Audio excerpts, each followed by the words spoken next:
இஸ்ரவேலருக்காக தான் இத்தனை ஆசீர்வாதங்களும் ஆயத்தம் பண்ணப்பட்டு இருக்கிறது. அப்ப நம்ம இந்த ஆசீர்வாதங்களை பெற்றுக்கொள்ள வேண்டுமானால் நீங்களும் நானும் இஸ்ரவேலராக மாற வேண்டியது அவசியமாயிருக்கிறது. நம்முடைய கர்த்தரும் அருமை இரட்சகருமாகிய இயேசு கிறிஸ்துவின் ஈடு இணையில்லா நாமத்திற்கு ஸ்தோத்திரம் உண்டாவதாக.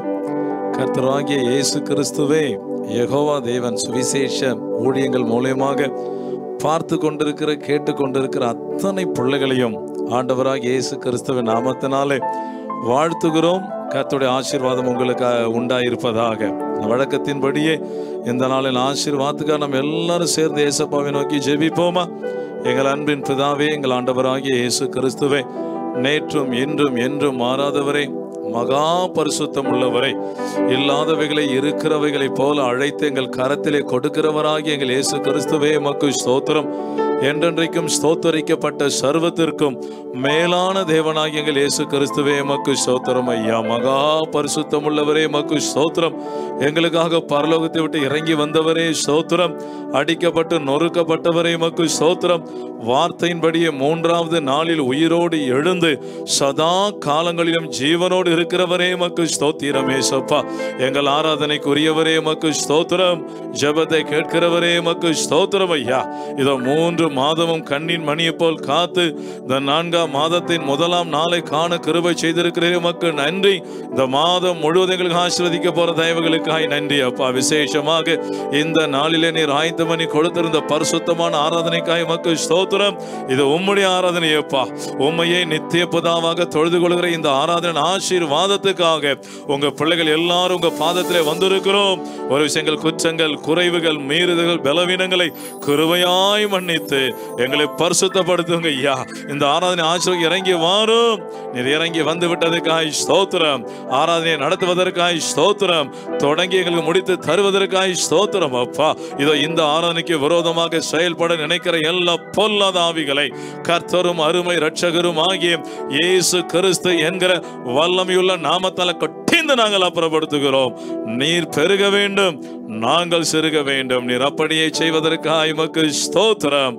இயேசுவின் நாமத்தினாலே ஆமென், ஆமென், ஹல்லேலூயா. ஆண்டவராகிய இயேசு கிறிஸ்துவே நம்முடைய எல்லாருடைய ஜெபத்தை கேட்டு இந்த ஏப்ரல் மாதத்தின் முதல் நாளிலேயே கர்த்தர் ஆயத்தம் பண்ணி கொடுத்துக்கிற இந்த ஆராதனை ஆசீர்வாதத்தை தந்திருக்கிறார். வழக்கத்தின்படியே நாம் பாடல்களின் 2-3 சரணங்களை பாடி நாம் ஏசப்பாவுடைய நாமத்தை உயர்த்துவோம். எல்லாருக்கும் தெரிந்த பாடல் ஸ்தோத்திர பலி, ஸ்தோத்திர பலி அப்பாவுக்கு துதியும் கனமும் மகிமையும் இயேசு அப்பாவுக்கே. ஹல்லேலூயா. எல்லாருக்கும் தெரிந்த பாடல். என்னோட கூட சேர்ந்து பாடி நாம் ஏசப்பாவுடைய நாமத்தை உயர்த்துவோமாக. ஆமென், ஆமென், ஹல்லேலூயா. ஸ்தோத்திர பலி, ஸ்தோத்திர பலி அப்பாவுக்கு துதியும் கனமும் மகிமையும் இயேசு அப்பாவுக்கு. ஸ்தோத்திர பலி, ஸ்தோத்திர பலி அப்பாவுக்கு துதியும் கனமும் மகிமையும் இயேசு அப்பாவுக்கு.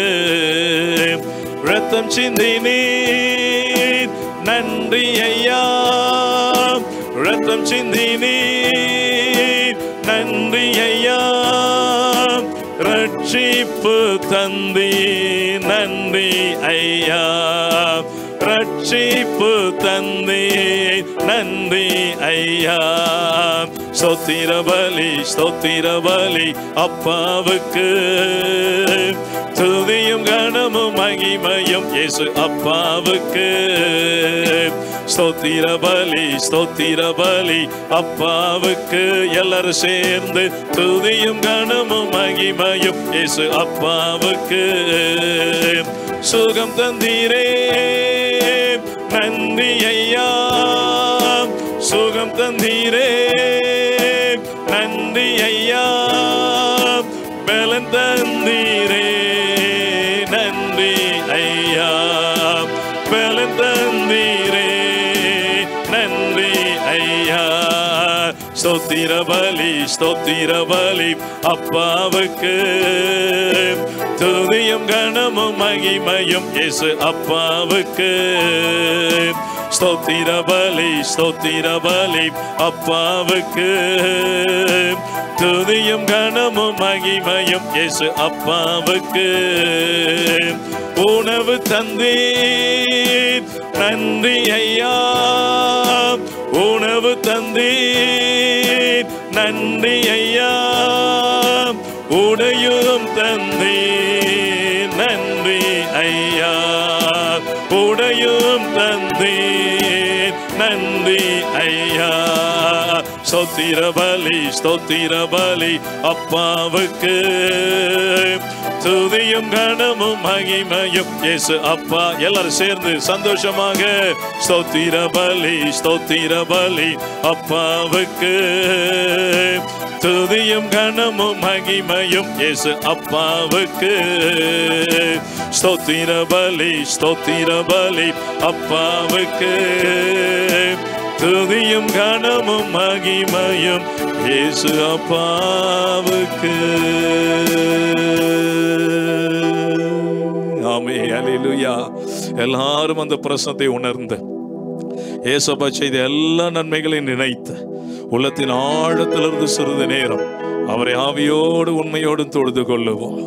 ஆம், இஸ்ரவேலே கேள், நம்முடைய தேவனாகிய கர்த்தர் ஒருவரே கர்த்தர்.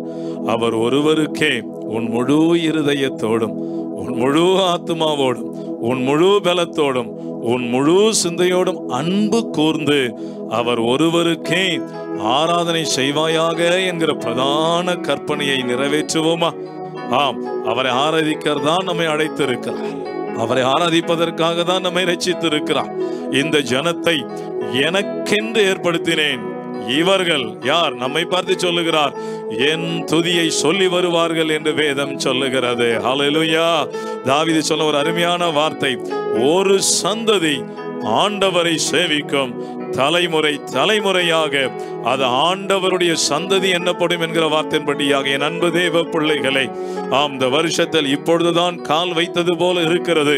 ஆனால் 3 மாதங்களை கர்த்தர் அழகாக நடத்தி இந்த 4ஆம் மாதத்தின் விசேஷமாக இந்த முதல் நாளிலே அவரை ஆராதிக்கும்படியான கிருபை தந்திருக்கிறாரே.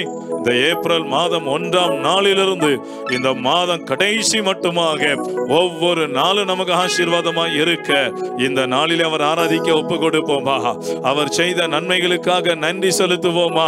வேதம் சொல்லுகிறது, நன்றி அறிதல் உள்ளவர்களாயும் இருங்கள் என்று எழுதப்பட்டிருக்கிறது.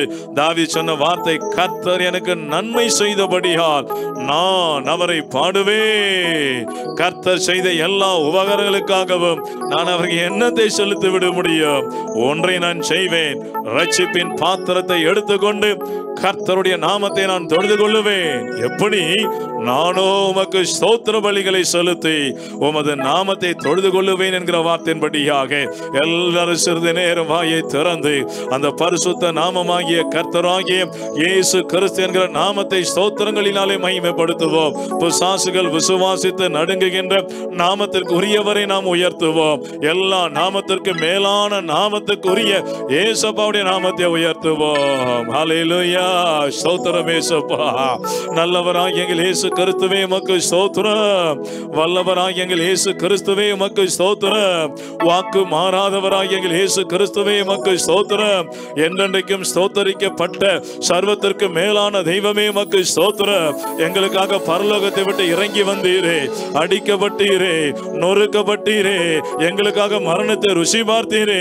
நீர் பட்ட அவமானங்களுக்காக நன்றி, எங்களுக்காக சுமந்த பாடுகளுக்காக நன்றி.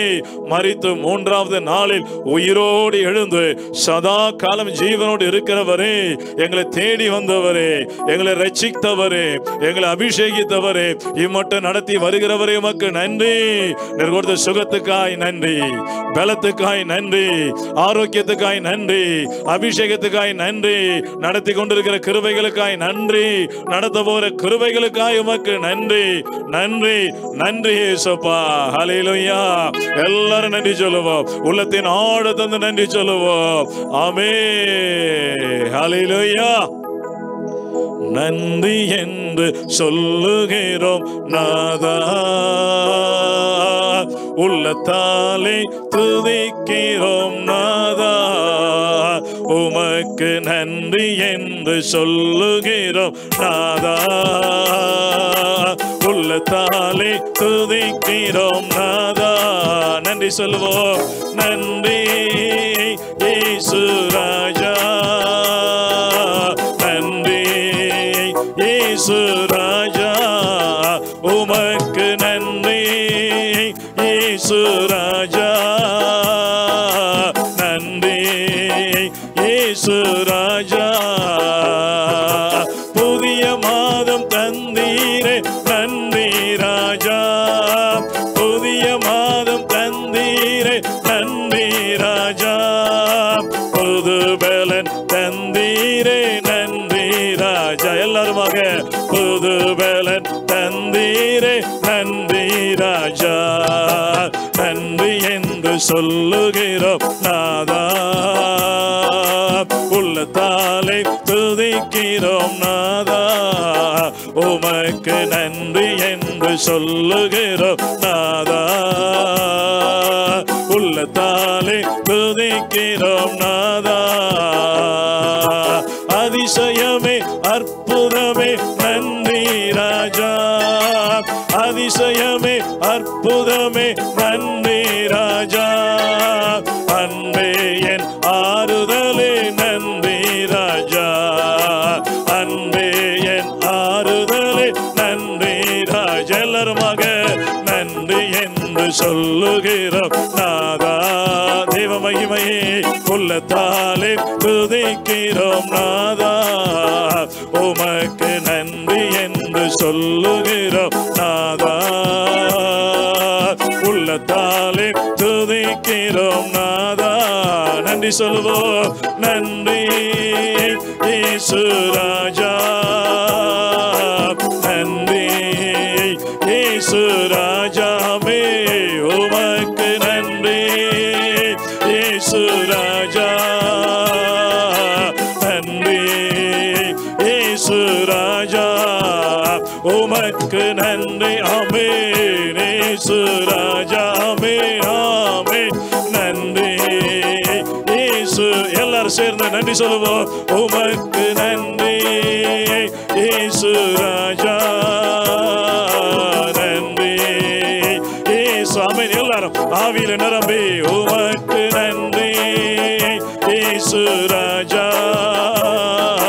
நன்றி இயேசு ராஜா. ஆமென். கர்த்தர் நம்மை நிரப்பி இருக்கிறார். தேவ பிரசனம் நம்மை நிரப்பி இருக்கிறது. அவருடைய வல்லமை நம்மை தொட்டு இருக்கிறது. இந்த மாதம் முழுவதும் அவருக்காக ஓட கர்த்தர் நம்மை நிரப்பி இருக்கிறபடினாலே அவருக்கு நன்றி சொல்லுவோம். Amen amen. Praise the lord. Hallelujah. நாம் அதே அபிஷேகத்தோடு இந்த நாளின் வார்த்தைக்குள்ளாக நாம் கடந்து செல்லுவோம். கடந்த நாட்களில் எல்லாம் கர்த்தர் கொடுத்த நல்ல வார்த்தைகளுக்காக அவருக்கு நன்றி. உண்மையாகவே நீங்கள் பார்க்காத பிள்ளைகள் அதை நீங்கள் பார்த்து கொள்ளும்படியாக இயேசு கிறிஸ்துவின் நாமத்தினாலே அன்போடு நாங்கள் கேட்டுக்கொள்ளுகிறோம். இன்றைக்கு நாம் தியானிக்கும்படியாக கர்த்தர் கொடுத்த வார்த்தையை நாம் வாசிப்போம். ரோமர் 9வது அதிகாரம் 4ஆம் வசனம். வழக்கத்தின்படியே உங்களுடைய எளிமையான காரியங்களுக்காக நாங்கள் அந்த பேஜையும் நான் சொல்லிக் கொண்டு வருகிறேன். பக்கம் எண் 217 எடுத்துக்கொள்ளுங்கள். நான் வாசிக்கிறேன். அவர்கள் இஸ்ரவேலரே, புத்திர சுவிகாரமும் மகிமையும் உடன்படிக்கைகளும் நியாய பிரமாணமும் தேவ ஆராதனையும் வாக்குதத்தங்களும் அவர்கள் உடையவைகளே. கண்களை மூடி ஜெபிப்போம். எங்கள் அன்பின் பிதாவே, எங்கள் ஆண்டவராகிய இயேசு கிறிஸ்துவே, இந்த அருமையான நல்ல நாளின் இந்த மகிமையான நேரத்திற்காக உமக்கு நன்றி. உம்மை பாடினோம், துதித்தோம், உடைய அபிஷேகத்தால் நிரப்பப்பட்டோம். அதற்காய் ஸ்தோத்திரம். எல்லாவற்றிற்கும் மேலாக நீங்கள் உங்கள் வார்த்தையை முக்கியப்படுத்தி இருக்கிறீர்கள் அல்லவா? இதோ உம்முடைய அபிஷேகம் பண்ணப்பட்ட வார்த்தையை வாசித்திருக்கிறோம். இதற்கேற்ற வியாகியானத்தை அடிமையை மறைத்து இந்த நாளிலே எங்களோடு கூட பேசுங்க. நீங்கள் பேசுங்க இயேசுப்பா, நாங்கள் கேட்கிறோம் இயேசுவின் நாமத்தினாலே. ஆமேன் ஆமென். ஹல்லேலூயா. ஒரு அருமையான செய்திக்குள்ளாக நாம் கடந்து செல்ல இருக்கிறோம். கர்த்தர் கொடுத்திருக்கிற வார்த்தை, அவர்கள் இஸ்ரவேலரே, புத்திர சுவிகாரம், மகிமை, உடன்படிக்கை, நியாய பிரமாணம், தேவ ஆராதனை அதோடு மாத்திரம் அல்லாமல் வேதத்தில் சொல்லப்பட்ட அத்தனை வாக்குத்தத்தங்களும் அவர்களுடையவர்களே, அவர்களுடையவைகளே. ஹல்லேலூயா. என் அருமையான தேவ பிள்ளைகளே, இந்த வேதத்தில் முதல் வசனத்திலிருந்து கடைசி வசனம் மட்டுமாக இருக்கக்கூடிய அத்தனை வாக்குத்தத்தங்களும் ஏராளமான வாக்குத்தத்தங்கள், அப்புறம் நம்மளுக்கு புத்திர சுவிகாரம், மகிமை, உடன்படிக்கைகள், நியாயப்பிரமாணங்கள், தேவாராதனை எல்லாம் ஒரே ஒரு கூட்டத்துக்கு மாத்திரம் என்று கர்த்தர் எழுதி வைத்திருக்கிறார். அந்த கூட்டம்தான் இஸ்ரவேலர் என்று வேதம் சொல்லுகிறது. ஹல்லேலூயா. அப்படியால் என்ன சொல்றாரு? இஸ்ரவேலருக்காக தான் இத்தனை ஆசீர்வாதங்களும் ஆயத்தம் பண்ணப்பட்டு இருக்கிறது. அப்ப நம்ம இந்த ஆசீர்வாதங்களை பெற்றுக்கொள்ள வேண்டுமானால் நீங்களும் நானும் இஸ்ரவேலராக மாற வேண்டியது அவசியமாக இருக்கிறது. ஹல்லேலூயா.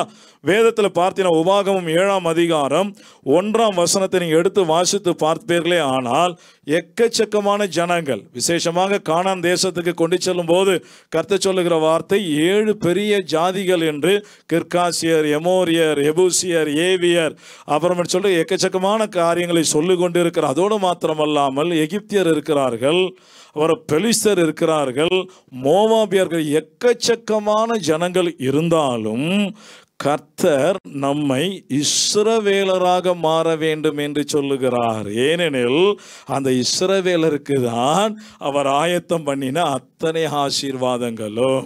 இன்னைக்கு ஆசீர்வாதம் வேண்டுமானால், மகிமை வேண்டுமானால், நாம் ஆராதிக்கும் பொழுது தேவன் தம்முடைய அக்னியால் நம்மை நிரப்ப வேண்டுமானால் நாம் யாராக மாற வேண்டுமாம்?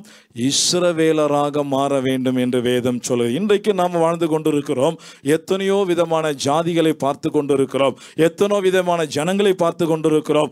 ஆனால் இந்த ஜனத்தின் மத்தியிலே நாம் ஆசீர்வாதமாய் இருக்க வேண்டுமானால், நாம் வல்லமை உள்ளவர்களாய் இருக்க வேண்டுமானால், கர்த்தருடைய அபிஷேகத்தால் நிரப்பப்பட்ட மக்களாய் இருக்க வேண்டுமானால் நாம் யாராக மாற வேண்டும் என்று சொல்லுகிறது? இஸ்ரவேலராக மாற வேண்டும். ஹல்லேலூயா. அப்படியானால் வேதம் இஸ்ரவேலை குறித்து என்ன சொல்லப்பட்டிருக்கிறது, என்ன எழுதி வைத்திருக்கிறார்? உபாகமம் 33ஆவது அதிகாரம் 29ஆம் வசனம், மிக முக்கியமான வசனம். பக்கம் 268ஆம் பக்கத்துக்கு நேராக நீங்க திருப்பிக் கொள்ளுங்கள். மிக முக்கியமான ஒரு வசனம். அப்ப வேதம் யாரை இஸ்ரவேலர் என்று அழைக்கிறது? இஸ்ரவேல் ஜனம் எப்படிப்பட்டவர்களா இருப்பார்களா? உபாகமம் 33ஆம் அதிகாரம் 29ஆம் வசனத்தை வாசிக்கிறேன் பாருங்கள். இஸ்ரவேலே, நீ பாக்கியவான், கர்த்தரால் ரட்சிக்கப்பட்ட ஜனமே, உனக்கு ஒப்பானவன் யார்? ஹல்லேலூயா. கரங்களை தட்டி அவரை மகிமைப்படுத்துங்க. யார் இஸ்ரவேலர் என்று வேதம் சொல்லுகிறது? கர்த்தரால் ரட்சிக்கப்பட்ட ஜனமே இஸ்ரவேலர். ஏதோ ஒரு சபையினால் ரட்சிக்கப்பட்ட ஜனம் அல்ல, ஏதோ ஒரு ஊழியக்காரனால் ரட்சிக்கப்பட்ட ஜனம் அல்ல, ஏதோ பெரிய பிஷப்னால் ரட்சிக்கப்பட்ட ஜனம் அல்ல, ஏதோ ஒரு குழுவினால் ரட்சிக்கப்பட்ட ஜனம் என்று வேதம் சொல்லவில்லை. இஸ்ரவேலர் என்றால் யார்? கர்த்தரால் ரட்சிக்கப்பட்ட ஜனமே, நீ பாக்கியவான், உனக்கு ஒப்பானவன் யார் என்று சொல்லிட்டு சொல்றார் பாருங்களேன். உனக்கு சகாயம் செய்யும் கேடகமும் உனக்கு மகிமை பொருந்திய பட்டயமும் அவரே. உன் சத்துருக்கள் உனக்கு இச்சகம் பேசி அடங்குவார்கள். நீ என்ன செய்வாயா? அந்த சத்துருக்களின் மேடுகளை மிதிப்பாய் என்று சொல்லப்பட்டிருக்கிறது. ஹல்லேலூயா. அப்ப யார் இஸ்ரவேலர்? கர்த்தரால் ரட்சிக்கப்பட்ட ஜனம். இன்றைக்கு நீங்களும் நான் அந்த ரட்சிக்கப்பட்ட ஜனமா இருக்கிறோமா? கர்த்தரால் ரட்சிக்கப்பட்ட ஜனமா இருக்கிறோமா? அதை எப்படி அறிந்து கொள்வது? வேதத்தில் தான் எல்லா விதமான பதிலும் இருக்கிறது. தயவு செய்து கூர்ந்து கவனிங்க, தியானம் பண்ணுங்க, நிச்சயம் கர்த்தர் உங்களோடு இடைப்படுவார். திருப்பிக் கொள்ளுங்கள். அப்போஸ்தலர் 2ஆம் அதிகாரம் வசனங்கள், அதை முழு அதிகாரத்தையும் நீங்க தயவு செய்து வாசிங்களேன். சபை துவங்கப்பட்ட சரித்திரம் எழுதப்பட்ட இடம்தான் அப்போஸ்தலர் 2:38. இதுதான் உலகத்துல மிக முக்கியம், வேதத்துல மிக முக்கியமான பகுதி என்று சொன்னால் இந்த அப்போஸ்தலர் 2ஆம் அதிகாரம். அங்குதான் முதலாவது தேவன் சபையை கட்டுகிறார். முக்கியமான காரியம் அங்க நடந்ததை நீங்க வாசித்து பார்த்து கொள்ளுங்கள். பெந்தகோஸ்தே என்னும் நாள் வந்தது, பரிசுத்தாவி இறங்கினார் என்றதெல்லாம் பார்க்கிறோம். எல்லாரும் நிரப்பப்படுகிறார்கள், அந்நிய பாஷை பேசப்படுகிறது, தீர்க்கதரிசன வரங்கள் வெளிப்படுகிறது. அதன் மத்தியிலே பேதுரு எழுந்து நின்று பரிசுத்த ஆவியினாலே. அவர் சொந்தமாய் பேசவில்லை. இங்குதான் பெரிய ஒரு குழப்பம். பேதுரு பேசினார். பேதுரு சொந்தமா பேசலங்க. இந்த வேதத்துல எந்த மனுஷ ஞானத்துக்கும் இடமில்லை. வேதம் சொல்லுகிறது, வேத வாக்கியங்கள் எல்லாம் தேவ ஆவியினால் அருளப்பட்டிருக்கிறது. அதை நாம் தியானிக்க வேண்டும். கர்த்தர் நமக்கு வெளிப்பாடுகளை தருகிறார். ஹல்லேலூயா. அப்ப பேதுரு எழுந்து நின்று பிரசங்கம் பண்றதை பார்க்கிறோம். அவர் பிரசங்கம் பண்ண மாத்திரத்தில் அங்கு இருந்த கூட்டம், நீங்க அந்த கூட்டத்தை பாருங்களேன், யார் யார் எல்லாம் இருந்தார்கள் என்று. வெறும் யூதர்கள் மட்டுமல்ல, எல்லாரும் உலகத்தில் இருக்கிற அத்தனை மக்களும், முகமதியரும் இருந்தார்கள், மற்ற புறஜாதி மக்களும் இருந்தார்கள் என்று வேதம் எச்சரிப்பு கொடுக்க, வேதத்தில் என்ட்ரி ஆகியிருக்கிறது. நீங்க வாசித்து பார்த்தா தெரியும். இந்த செய்தி ஒரு குறிப்பிட்ட ஜனங்களுக்கு அல்ல, உலகத்தில் இருக்கிற அத்தனை பிள்ளைகளுக்கும் கொடுக்கப்பட்ட செய்தி என்பதை மறந்து போகாதீங்க. பிரசங்கம் அப்படியே வந்து கொண்டே இருக்கிறது. அந்த பிரசங்கத்தை கேட்டு குத்தப்பட்டவர்களாகி, வாசிக்கிற பாருங்க 37, இதை அவர்கள் கேட்டபொழுது, அந்த பிரசங்கத்தை நீங்க வாசித்து பார்த்தா தெரியும், கேட்டபொழுது இருதயத்திலே குத்தப்பட்டவர்களாகி பேதுருவையும் மற்ற அப்போஸ்தலரையும் பார்த்து கேட்ட கேள்வி, சகோதரரே, நாங்கள் என்ன செய்ய வேண்டும்? நாங்கள் இவ்வளவு பெரிய பாவம் செஞ்சிருக்கிறோமே, நாங்கள் அறியாம செஞ்சிட்டோம், நாங்கள் என்ன செய்யணும்? இந்த பாவத்துக்கு பரிகாரம் என்ன என்று அவர் கேட்டபோது கொடுக்கப்பட்ட செய்தி, சபைக்கு கொடுக்கப்பட்ட முதல் செய்தி. இன்றைக்கு எல்லா உலகத்துக்கு அத்தனை சபைகளுக்கும் இதுதான் செய்தி. ஆனா புறக்கணிச்சிட்டாங்களே. கிபி 3ஆம் நூற்றாண்டுக்கு பிறகு எல்லாம் புறக்கணிக்கப்பட்டாயிற்று. இன்றைய மட்டுமாக இந்த செய்தி புறக்கணிக்கப்படுகிறது. அப்போஸ்தலர் சபைகள் என்று பெயர் வைத்து இருக்கிறார்கள். ஆனால் அப்போஸ்தல உபதேசத்துக்கு இடமில்லை. சபைக்கு கொடுக்கப்பட்ட முதல் செய்திக்கு இடமில்லை. வஞ்சிக்கப்படாதிருங்க. இதுதான் மிகவும் முக்கியமான காரியம். யார் இஸ்ரவேலர்? இங்குதான் எழுதி வைத்திருக்கிறார். இந்த அனுபவத்துக்குள்ள வருகிற மக்கள் தான் இஸ்ரவேலர். அவர்களுக்கு தான் கர்த்தர் ஆயத்தம் பண்ணின அத்தனை ஆசீர்வாதம் என்பதை மறந்து போகாதீங்க. வருகிற நாளிலே நீங்கள் நிச்சயம் அறிந்து கொள்வீர்கள். பாருங்கள், பேதுரு அவர்களை நோக்கி, நீங்கள் மனம் திரும்பி ஒவ்வொருவரும் பாவ மன்னிப்புக்கென்று இயேசு கிறிஸ்துவின் நாமத்தினாலே ஞானஸ்நானம் பெற்றுக்கொள்ளுங்கள், அப்பொழுது பரிசுத்த ஆவியின் வரத்தை பெறுவீர்கள் என்கிற ஒரு பிரசங்கத்தை ஏறெடுக்கிறார்கள். பரிசுத்த ஆவியினாலே. இங்க மனுஷனுக்கு மனுஷன் ஞானத்துக்கு இடமில்லை. அறிந்து கொள்ளுங்க, பரிசுத்த ஆவியினால் நிரம்பி பேசுகிறார். 39 வாக்குத்தத்தமானது உங்களுக்கும் உங்கள் பிள்ளைகளுக்கும் நம்முடைய தேவனாகிய கர்த்தர் வரவழைக்கும் தூரத்தில் உள்ள யாவருக்கும் உண்டாயிருக்கிறது என்று சொல்லி, இன்னும் அநேக வார்த்தைகளினாலே அவர்கள் புத்தி சொன்னார்கள் என்று எழுதப்பட்டிருக்கிறது. அந்த புத்தியை கேட்டு அன்றைக்கு அந்த வார்த்தையை 41ஆம் வசனம், சந்தோஷமாய் ஏற்றுக்கொண்டவர்கள் ஞானஸ்நானம் பெற்றார்கள். பாருங்க, எத்தனை பேர் எடுத்தாங்களா? 3000 பேர் அன்றைய தினம் ஞானஸ்நானம் பெற்றுக்கொண்டு அவர்களை குறித்து எழுதப்பட்ட அப்போஸ்தல உபதேசத்திலும் அந்யோன்யத்திலும் அப்பம் பெற்றுதலிலும் ஜெபம் பண்ணுதலிலும் உறுதியாய் தரித்திருந்தார்கள். அப்போஸ்தலர் உபதேசத்தில் உறுதியாய் தரித்திருந்த மக்களை அவர் என்ன சொல்றார் பாருங்க. அப்படியே வாசித்து வந்து கடைசி 46 47 பாருங்க. அவர்கள் ஒருமனப்பட்டவர்களாய் தேவாலயத்திலே அனுதினமும் தரித்திருந்து வீடுகள் தோறும் அப்பம் பெற்று மகிழ்ச்சியோடும் கபடமில்லாத இருதயத்தோடும் போஜனம் பண்ணி, 47 கீவேர்ட், தேவனை துதித்து ஜனங்கள் எல்லாரிடத்திலும் தயவு பெற்றிருந்தார்கள். நம்ம வாசித்தோமே, இஸ்ரவேலே நீ பாக்கியவான், கர்த்தரால் ரட்சிக்கப்பட்ட ஜனமே வாசிச்சோமே. அந்த அனுபவம் எங்க நிறைவேறுது பாருங்களேன். தேவனை துதித்து ஜனங்கள் எல்லாரிடத்திலும் தயவு பெற்றிருந்தார்கள். ரட்சிக்கப்படுகிறவர்களை கர்த்தர் அனுதினமும் சபையிலே சேர்த்து கொண்டு வந்தார். ஹல்லேலூயா. எல்லாரும் கைதட்டி கர்த்தரை மகிமைப்படுத்துங்க. யார் இஸ்ரவேலர்? கர்த்தரால் ரட்சிக்கப்பட்ட ஜனமே, உனக்கு ஒப்பானவன் யார் என்று நம்ம வாசித்தோமே. யார் கர்த்தரால் ரட்சிக்கப்பட்ட ஜனம்? யாரை கர்த்தர் ரட்சிக்கிறார்? யார் ரட்சித்தேன் என்று சொல்லி அவர் தம்முடைய சபையிலே சேர்த்து கொண்டு வந்தாரா? யார் யார்? எல்லாம் இயேசு கிறிஸ்து ஒருவரே மெய்யான தேவன் என்று விசுவாசித்து தங்கள் தங்கள் பாவ மன்னிப்புக்கென்று கர்த்தராகிய இயேசு கிறிஸ்துவின் நாமத்தினாலே, அவருடைய பட்ட பெயர்கள் அல்ல, பிதா, குமாரன், பரிசுத்த ஆவி என்கிற நாமத்தில் அல்ல. அவைகள் பட்ட பெயர்கள். அந்த பட்ட பெயர்களின் முக்கியமான நாமம் தான் கர்த்தராகிய இயேசு கிறிஸ்து என்கிற வெளிச்சத்தை பெற்றுக்கொண்டு யார் எல்லாம் கர்த்தராகிய இயேசு கிறிஸ்துவின் நாமத்தினாலே ஞானஸ்நானம் பெற்றுக்கொண்டார்களோ அவர்களை தான் வேதம் சொல்லுகிறது கர்த்தரால் ரட்சிக்கப்பட்ட ஜனம், ரட்சிக்கப்படுகிறவர்களை இயேசு கிறிஸ்து அனுதினமும் சபையிலே சேர்த்து கொண்டு வந்தார். ஹல்லேலூயா. இந்த அனுபவத்தில் உள்ளவர்கள் தான் கர்த்தரால் ரட்சிக்கப்பட்ட ஜனம். இந்த அனுபவத்தில் வந்த பிள்ளைகளை தான் வேதம் சொல்லுகிறது இஸ்ரவேலர். இந்த அனுபவத்தில் வராத யாருமே இஸ்ரவேலர்கள் அல்ல. காலங்கள் கடந்து போயிருக்கலாம், எத்தனையோ ஊழியக்காரர்கள் கடந்து போயிருக்கலாம், இனியும் நிறைய ஊழியக்காரர்கள் வந்திருக்கலாம், நிறைய சபைகள் எழும்பலாம். ஆனால் எல்லா சபைகளும் எல்லா ஊழியக்காரர்களும் கீழ்ப்படிய வேண்டிய முக்கியமான செய்தி இதுதான்.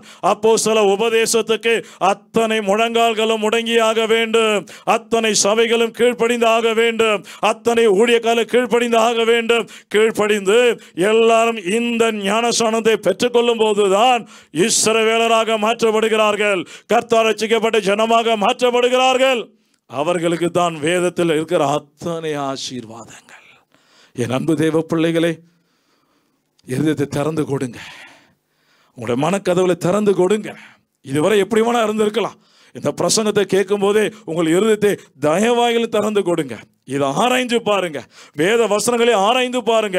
அவைகளால் நித்திய ஜீவன் உண்டு என்று எண்ணுகிறீர்களே, என்னை குறித்து சாட்சி கொடுக்கலாம் அவைகளேன்னு சொன்ன வார்த்தையின்படியாக இவர்கள் தான் இஸ்ரவேலர்கள், இவர்கள் தான் கர்த்தரால் ரட்சிக்கப்பட்ட ஜனம், இவர்களை தான் இயேசு கிறிஸ்து வருகையில் எடுத்துக்கொள்வார். இரண்டாம் வருகை, அதாவது ரகசிய வருகையிலே இயேசு கிறிஸ்து மணவாட்டியை எடுத்துக்கொள்ள வருகிறாரே, இவர்கள் தான் மணவாட்டிகள். இந்த அனுபவத்துக்குள்ள வாங்க என் அன்பு பிள்ளைகளே. இந்த அனுபவம் இல்லை, இந்த அனுபவ சபைகளுக்கு இல்லை, இதை ஊழியக்காரர் போதிக்கிறது இல்லை. ரொம்ப மன வருத்தத்தோடு தான் சொல்லுகிறோம். நான் நிறைய செய்திகளை சொல்லிக்கொண்டே இருக்கிறேன். நிச்சயமாகவே இது உங்களை உயிர்ப்பிக்கிற செய்தி, இது நிச்சயம் உங்களை பரலோகத்துக்கு கொண்டு செல்லுகிற செய்தி. ஆணித்தரமாய் சொல்ல முடியும். இந்த சத்தியத்துக்கு யார் எல்லாம் சபைகள் கீழ்ப்படியணும், ஊழியக்காரர்கள் கீழ்ப்படியணும், சபையின் விசுவாச மக்கள் கீழ்ப்படிய வேணும். நான் 10 வருஷம் ஊழியம் செய்கிறேன், 20 வருஷம் ஊழியம் செய்கிறேன், எத்தனை வருஷம் வேணா ஊழியம் செய்யுங்க. ஆனால் அப்போஸ்தலர் உபதேசத்தில் நீங்கள் ஊழியம் செய்யலை என்ன, நமக்கு நிச்சயமாகவே ரட்சிக்கப்பட முடியாது. நாம் ரட்சிக்கப்பட்டவர்கள் அல்ல என்று வேதம் சொல்லுகிறது, நான் சொல்லவில்லை. அப்போ யார் ரட்சிக்கப்பட்டவர்கள்? இந்த அனுபவத்துக்குள்ளாக வருகிறவர் தான் ரட்சிக்கப்பட்டவர்கள். இவர்கள் தான் இஸ்ரவேலர்கள். இவர்களை தான் கர்த்தர் ஆசீர்வாதமான மழையால் நிரப்புவார். ஹல்லேலூயா. இந்த அனுபவம் இருக்கா? இந்த அனுபவத்தில் வந்திருக்கிற பிள்ளைகளாக இருப்பவர்கள் கர்த்தருக்கு ஸ்தோத்திரம். வரவில்லை என்றால் தயவு செய்து இந்த அனுபவத்துக்குள்ள வாங்க. உங்க ஊழியக்காரத்தில் போய் கேளுங்க, உங்க சபையிடத்தில் போய் கேளுங்க, ஐயா வேதம் இப்படி சொல்லுகிறதே, நம் சபை எப்படி நடக்கிறது? அப்போஸ்தலர் உபதேசத்தில் நடக்கிறதா?